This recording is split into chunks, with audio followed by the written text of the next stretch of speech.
students, welcome to CMJ Prakhar e-learning platform. I am your social science teacher Kadambini Narwal. आज हम अपने नए topic की तरफ ले चलते हैं आपको।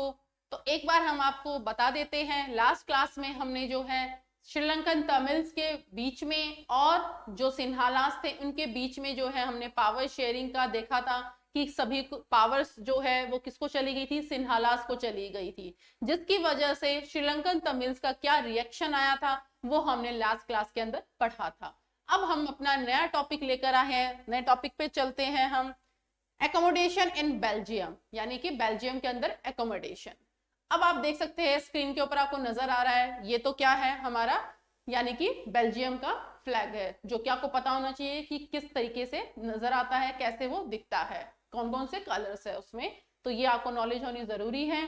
फिर साथ में हमारे पास कुछ क्वेश्चन आएगा तो उसके ऊपर हम थोड़ा फोकस करते हैं। जैसे कि बेल्जियम की अगर बात की जाए तो बेल्जियम में हमने बहुत सारी चीजों में डाइवर्सिटी देखी थी, ठीक है, डिफरेंसेस भी देखे और डाइवर्सिटी भी देखी। अब क्वेश्चन ये आता है कि जहां भी डाइवर्सिटी और डिफरेंसेस देखने को मिलते हैं वहां पर कॉन्फ्लिक्ट्स जरूर आता है, ठीक है ना। ये बिल्कुल ही एक जनरल बात है कि जहां पर डाइवर्सिटी होगी, जहां पर विभिन्नताएं होगी, जहां पर डिफरेंसेस होंगे, अंतर पाए जाएंगे, वहां पर कहीं ना कहीं जो है कॉन्फ्लिक्ट देखने को मिलेगा। तो ये क्वेश्चन यहाँ पर पुट होता है कि क्या कॉन्फ्लिक्ट बेल्जियम में देखने को मिला था? क्या आपने देखा था जब मैंने आपको बताया था बेल्जियम के बारे में डिस्कस किया था जब हमने वो टॉपिक, क्या आपको कहीं भी कॉन्फ्लिक्ट नजर आया था? तो आप यही कहेंगे कि नहीं आया था, और जो कि बिल्कुल सही बात है, हमें बेल्जियम में कॉन्फ्लिक्ट नजर नहीं आया। क्लियर है? हमें कहां पर कॉन्फ्लिक्ट नजर आया? श्रीलंका के अंदर कॉन्फ्लिक्ट नजर आया। कैसे? एक बार आपको बताते हैं कि जैसे कि बेल्जियम के अंदर हमने पढ़ा था स्टार्टिंग में जब चैप्टर शुरू किया था, तो हमें वहां पर दो डिफरेंसेस देखने को मिले थे, यानी कि वहां पर हमने देखा एक फ्लैमिश रीजन है और एक क्या है हमारा वेलोनिया रीजन है। फ्लैमिश के अंदर जो है कौन सी लैंग्वेज थी? वहां पर थी डच, और जो वेलोनिया में जो लैंग्वेज देखने को मिली वो क्या थी? फ्रेंच थी, ठीक है।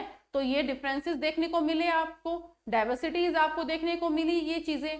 तो अब क्या उनके वजह से वो डिफरेंट, क्योंकि आपने जहां पर अब आप ये कहोगे कि श्रीलंका के अंदर तो जो क्या था, मेजोरिटी और माइनॉरिटी का भी सीन था, ऐसे तो सेम यही सीन जो है हमने बेल्जियम में भी देखा था, क्योंकि जो डच लैंग्वेज है वो 59% हमें वहां पे देखने को मिली थी, और जो 18% है वो क्या थी? हमारी फ्रेंच थी, ठीक है।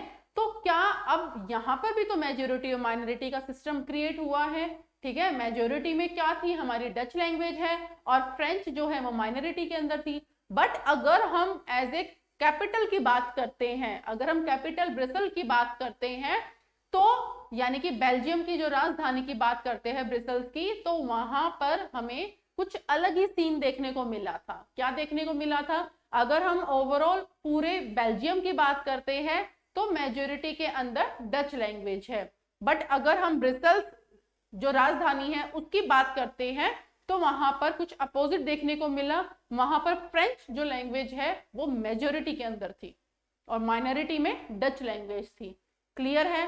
तो ये सारे डिफरेंसेस और डाइवर्सिटी तो वहां पर भी आए थे बेल्जियम में, श्रीलंका के साथ साथ बेल्जियम में भी ये चीज देखने को मिली थी। बट डिफरेंस यहाँ पर एक बड़ा क्या निकल कर आता है कि श्रीलंका वालों ने क्या किया, अपने मेजोरिटी और माइनॉरिटी के बीच में जो गैप था उसको खत्म नहीं किया, बल्कि उसको और स्प्रेड कर दिया।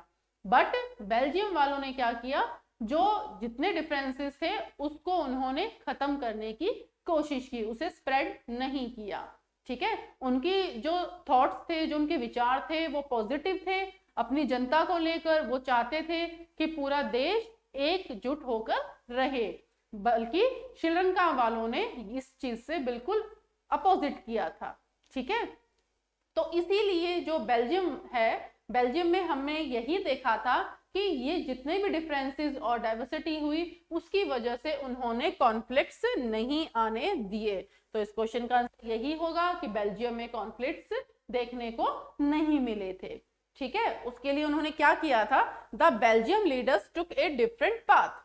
उन्होंने कुछ जो है, जो बेल्जियम के लीडर्स थे उन्होंने कुछ अलग जो है रास्ता अपनाया अपनी जनता के लिए, अपने देश के लिए। उनको बचाने के लिए, उनकी संस्कृति को बचाने के लिए, उनके कल्चर को बचाने के लिए। और जैसे कि इसमें लिखा है, the recognize the existence of regional differences and cultural diversity, यानी कि अपनी संस्कृति को बचाए रखने के लिए, अपने लैंग्वेज को बचाने के लिए।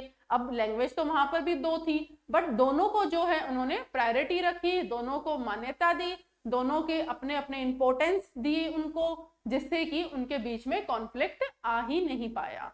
क्लियर है ये? तो ये आज हमारे इस टॉपिक का जो है पूरा एक निष्कर्ष यही निकलता है कि अगर कहीं भी जो है हमें डाइवर्सिटी देखने को मिलती है, कहीं भी डिफरेंसेस देखने को मिलते हैं, तो वो हम अपनी सूझबूझ से जो है उसमें कॉन्फ्लिक्ट पैदा ना हो, इसके लिए हमें ज्यादा से ज्यादा यही करना चाहिए कि उनके बीच की दूरी को कम किया जाए, सबको अपने इंपॉर्टेंस देनी चाहिए, जिससे कि क्या है, कोई भी अपने आप को छोटा या बड़ा ना समझे। क्लियर है? तो ये आज हमारा टॉपिक था एकोमोडेशन इन बेल्जियम, तो जो कि आज हमारा क्लियर होता है ये। तो नेक्स्ट वीडियो में हम मिलते हैं अपने नए टॉपिक के साथ, तब तक के लिए हमारे साथ ऐसे ही बने रहिए। Thank you so much. और हमारी वीडियोस को लाइक भी कीजिए, शेयर भी कीजिए और चैनल को सब्सक्राइब भी जरूर कीजिए और बेल आइकन को प्रेस करना मत भूलिए।